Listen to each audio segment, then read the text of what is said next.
Let's do a walk of the beautiful historic city center of Dresden, starting here at Carola Bridge, overlooking the bend on the river with the famous skyline of Dresden. There you can see many famous buildings, like the Church of Our Lady of Frauenkirche, the Royal Palace, the Cathedral, the Semper Opera House. We will see them all from closer later. So how did Dresden become what it is today? Let's look at the name first. Dresden comes from the Slavic word Dresdani, which means people living in a swampy area. When the Germans arrived here, there were settlements of Slavic people on both sides of the river, and these areas were swampy indeed. So why did they come here? Well, the traders needed to cross the Elbe River. And between this bridge and the next one, there was a shallow spot where you could wade through the water if the water level was low enough. Soon a wooden bridge was built, and to protect this bridge, a small castle was erected. And then the wooden bridge was replaced with a stone bridge. So Dresden, the town that developed around the castle, was first mentioned in 1206.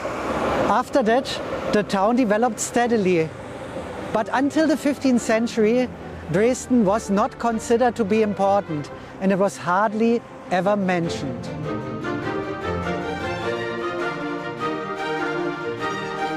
It all changed when brothers Ernst or Ernest and Albrecht or Albert ruled Saxony together as their father wished them to do. You can see their father here in the middle of the two, holding their hands to seal their unity. This arrangement worked very well for 21 years. Both of them loved Dresden, and they enlarged the old castle into a small palace. However, at the same time they also built the Albrechtsburg in Meißen, Germany's first palace. In 1485 they decided to divide up Saxony after all, and Albert, the younger of the brothers, chose the eastern half of the territory and made Dresden his new capital. Albert's grandson, Moritz or Morris, arguably the best ruler Saxony ever had,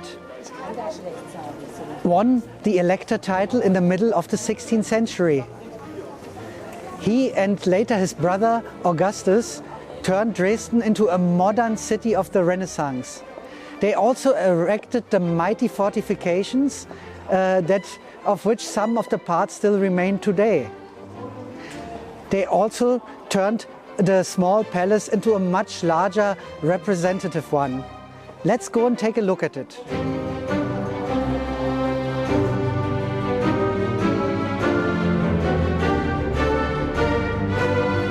Maurice doubled the size of the palace, and after his death, his brother Augustus carried on.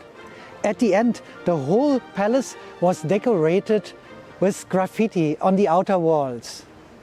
A later Augustus, Augustus the Strong, gave the whole palace a Baroque appearance, and around 1900 the palace was renovated again and gained the present neo-Renaissance facade.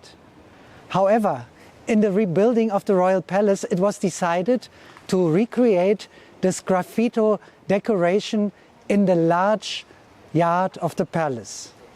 What a sight the palace must have been in the Renaissance times. Dresden now became an interesting city with many beautiful Renaissance buildings. The one you see behind me owes its existence to a phenomenon that we are all very familiar with: ever-growing bureaucracy. Even the large palace of Maurice and Augustus wasn't big enough in the end, and so this was erected, the first Saxon chancery.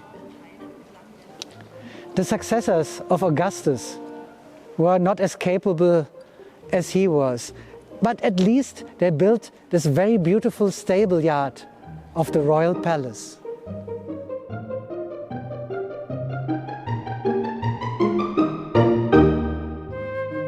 The stable yard is also an authentic medieval knights tournament place. To my left and to my right, you can see the original poles which were used for jousting. The knights tournaments were an important practice for war and also a form of entertainment. But the stable yard was also used for hunting.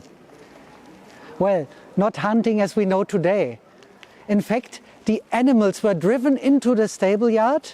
They had been caught before, and then here the noble people would shoot them at point blank after they had been slowed down by a water pool.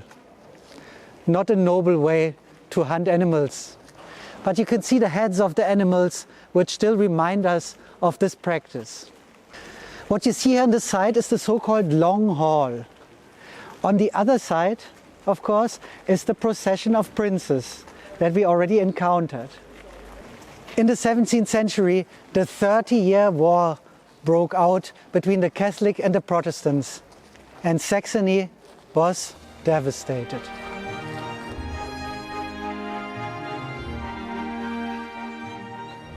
You might have noticed this mural that we've walked past.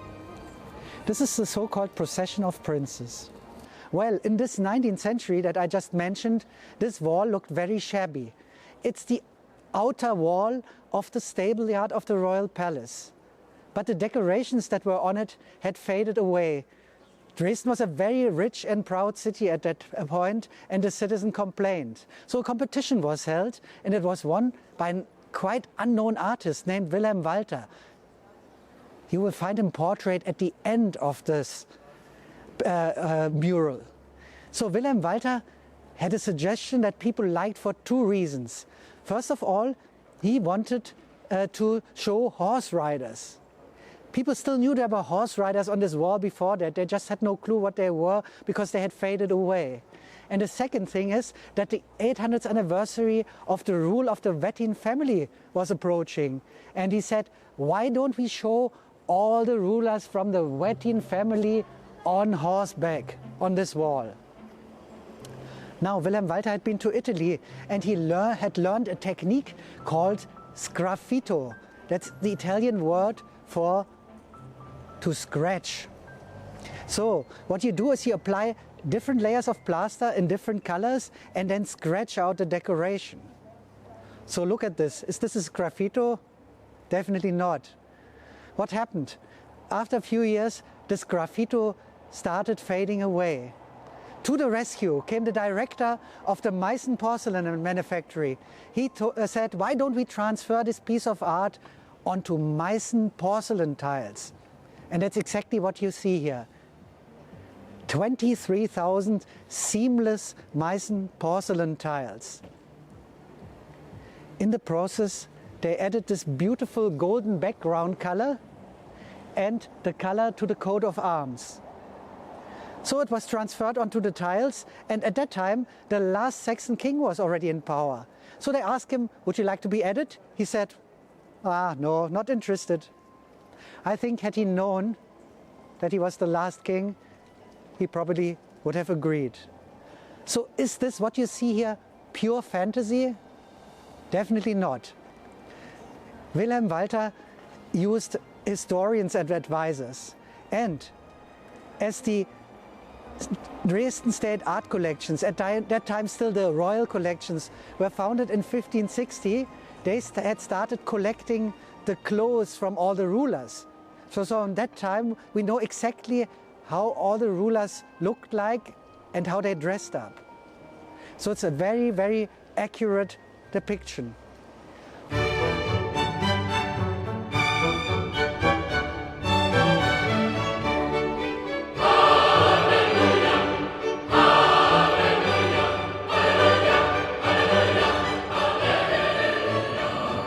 Saxony recovered much faster than other regions in Germany due to the mines in the Ore Mountains.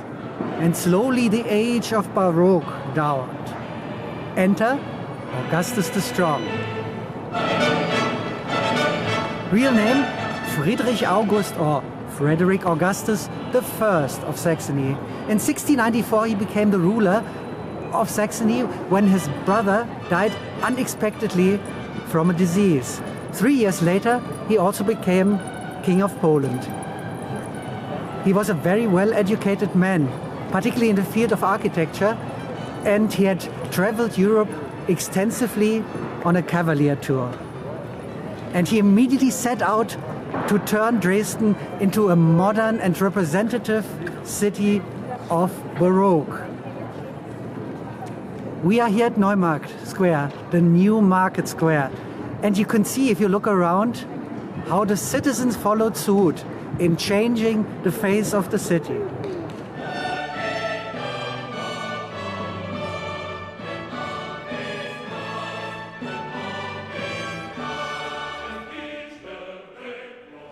Well, but then there was still the small matter of the church which dominates the square. The Frauenkirche, or Church of Our Lady, had fallen into disrepair and needed to be replaced. Augustus donated a lot of money for this.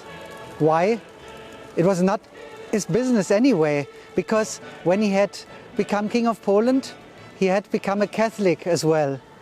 And that as the ruler of the motherland of the Reformation. That's the thing he was never forgiven for.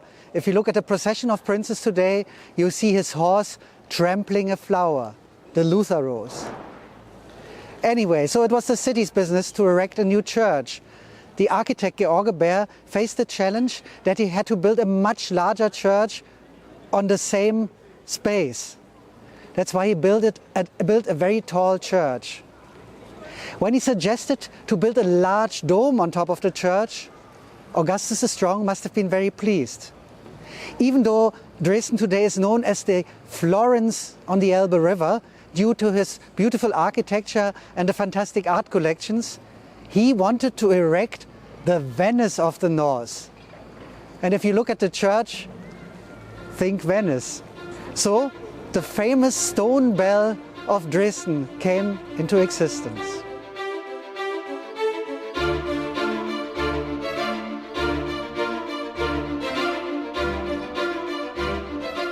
The Church of Our Lady is a Protestant church, and in fact is the most perfect example of a church built to the ideals of the reformer Martin Luther, with the people gathered around the word, the pulpit.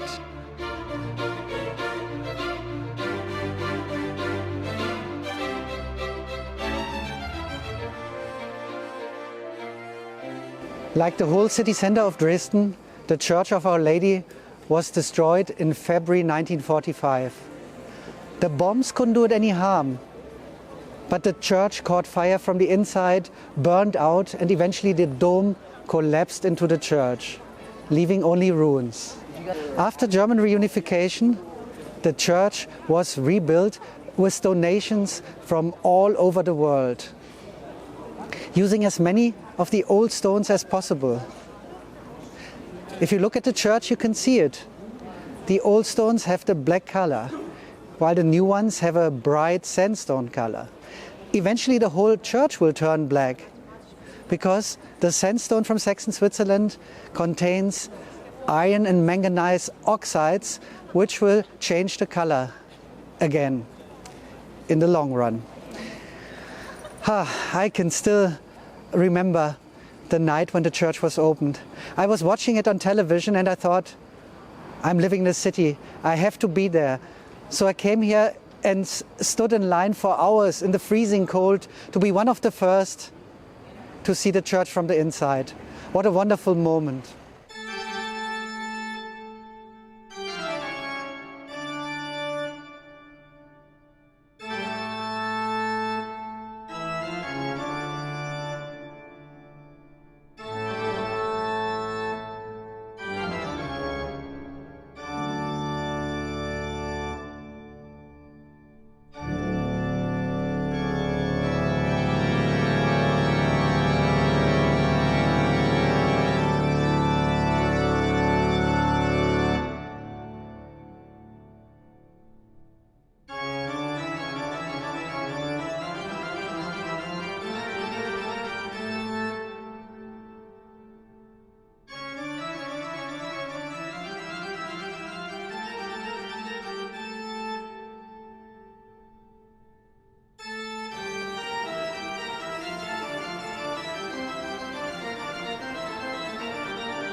The tower of the Church of Our Lady offers wonderful views.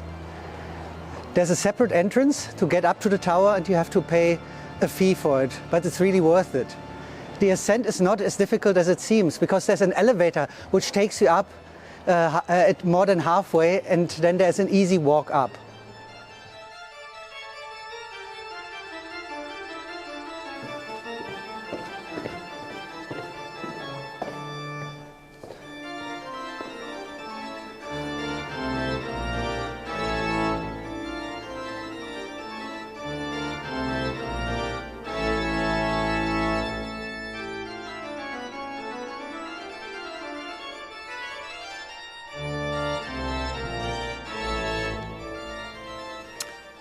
We are in the lower part of the church. This was originally the burial site. When the church was rebuilt, this was used for church services starting from 1996, while work continued above us. Today, this is the room of silence.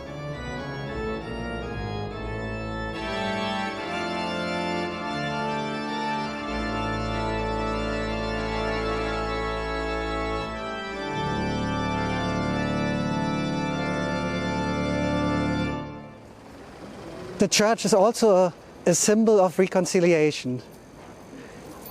A good example is the cross that you see on top of the church. Later, the old cross was found in the rubble, and it's now inside the church. But the new cross was made by the son of a bomber pilot who took part in the air raid in February 1945. And there were also people in other countries who did a lot to have the church rebuilt. Thank you, world, for your support.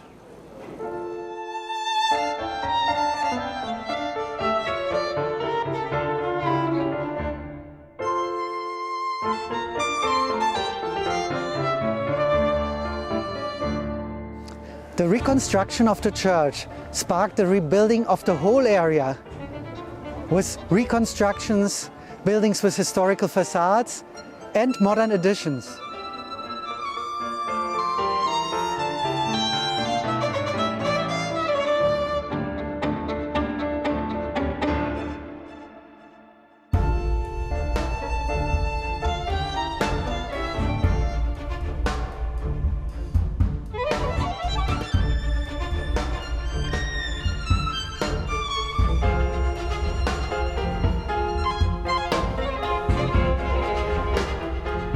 Some people claimed that Augustus the Strong had 365 children.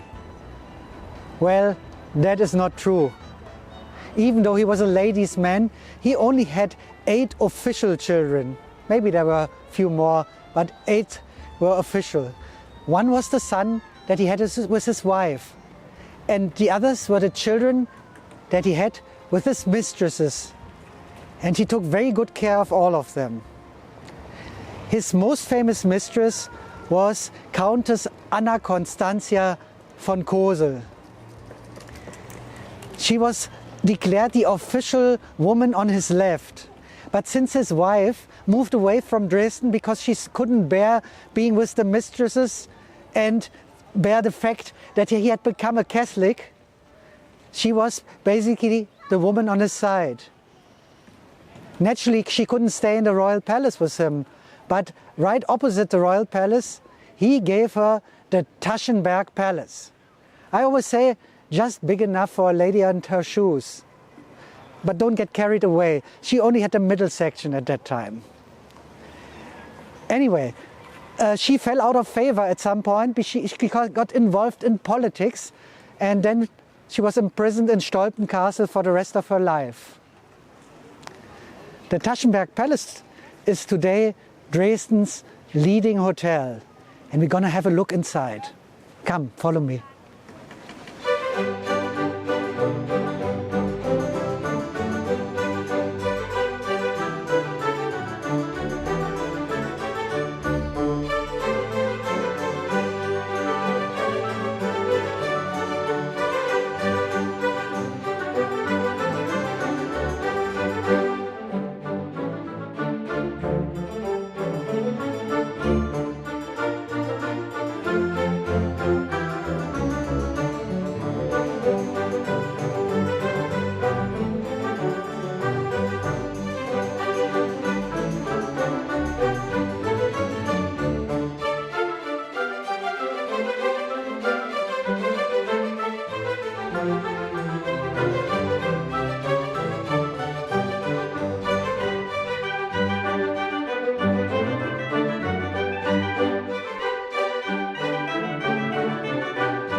Augustus the Strong had many building projects.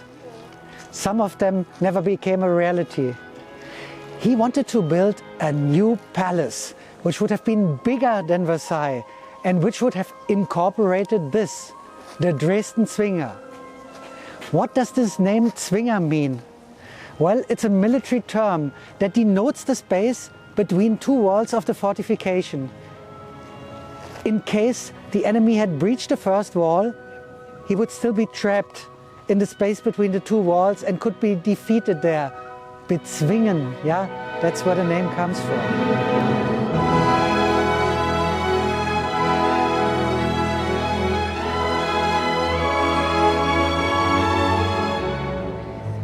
Here at this space, the idea of Augustus was to create an open space for festivities. Then he had an orangery built, and after that more and more buildings were added, which was soon the home of his ever-growing collections. Behind me you can see the crown gate. The crown you see on top is not the Saxon crown, but he was King of Poland, so this is the Polish crown, and you find it all over the Zwinger. In the buildings today you find some of the museums of the Dresden State Art Collection, like the porcelain collection, which is the best in the world, the Royal Cabinet of Mathematical and Physical Instruments, and a museum on the history of the Zwinger itself. What makes the Zwinger one of the most famous buildings of the Baroque age is the beautiful architecture by Matthäus Daniel Pöppelmann and the sculptures by the workshop of Balthasar Permoser.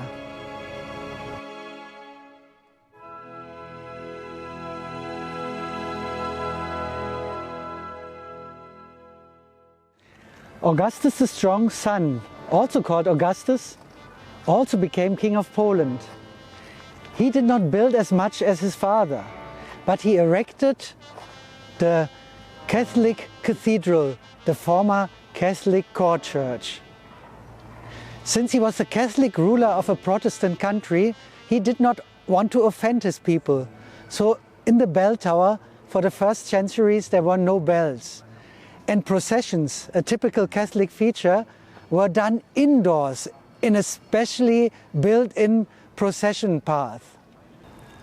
The theatre square only took shape in the 19th century, when Dresden had become a very rich and highly industrialized city. Brilliant young architect Gottfried Semper built a new building for the Old Masters Picture Gallery, which is one of the best in the world. To get into there, you need a ticket for the museums in the Zwinger or the ticket for all museums. The most famous painting is the Sistine Madonna by Raphael, with the two cherubs at the bottom. Most people in the world know these two cherubs, but not too many can place them with this painting and with Dresden.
Semper also erected a groundbreaking new theatre.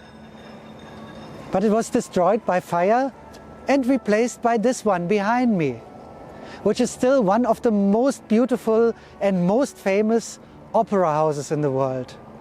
It also serves as the concert hall for the Sächsische Staatskapelle, the Saxon State Orchestra, which was founded by Elector Maurice in the 16th century.